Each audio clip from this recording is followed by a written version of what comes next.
Halo guys, jadi hari ini kita mau lanjut nge-review buku Suster Misterius. Jadi, let's go. Oke teman-teman, kita lanjut cerita tentang buku Suster Misterius ini yang ditulis sama Alisa. Nah, pas minggu kemarin kan aku cerita udah sampai ke yang ibunya dibawa ke ambulan karena mau melahirkan. Perjalanan dari rumah ke rumah sakitnya itu kebetulan agak jauh teman-teman. Jadi selama perjalanan itu ibunya tidak berhenti mengucap nama Allah dan beristighfar. Beberapa menit kemudian dengan kagetnya si kakak perempuan ini yang bernama Cila, dia begitu kaget mendengar suara tangisan bayi yang ternyata adik perempuannya itu lahir di ambulan. FYI, jadi kelaminnya jenis kelamin adiknya itu sebelumnya udah di USG dan hasilnya perempuan. Nah lanjut habis itu setelah kurang lebih 30 menit jalan setelah adiknya lahir, sampailah mereka di rumah sakit. Dan adik bayinya itu langsung dibawa ke ruangan inkubator dan ibunya dibawa ke ruangan rawat inap.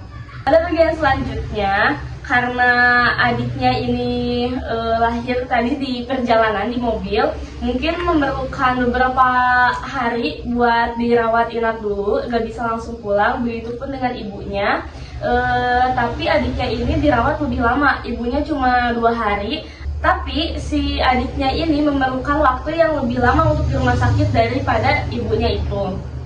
Nah, kebetulan papanya yang baru pulang kerja langsung menyusul ke rumah sakit. Dan di ruangan adiknya, si kakaknya ini menemani adiknya di ruangan inkubator bersama papanya. Sedangkan mamanya ada keluarga yang lain di ruangan itu. Nah, habis itu pas papanya tidur, si kakaknya ini agak curiga, agak gelisah. Kenapa? Karena ada suster yang berlalu-lalang terus setiap beberapa menit sekali. Nah, curiga lah si kakak itu dengan suster itu, dengan berbadan agak gemuk dan berambut pendek. Curiga karena beberapa menit sekali berlalu-lalang, tapi begitu memperhatikan ruangan adiknya itu. Habis itu Cila akhirnya bisa tidur setelah beberapa menit kemudian, dan paginya Cila menceritakan itu ke orang tuanya. Pas ditanya, ternyata suster itu tuh tidak ada, entah itu mungkin mimpi kakaknya atau hanya halusinasi atau bagaimana. Buat cerita lengkapnya kalian wajib baca buku Suster Misterius ini. Terima kasih, bye bye.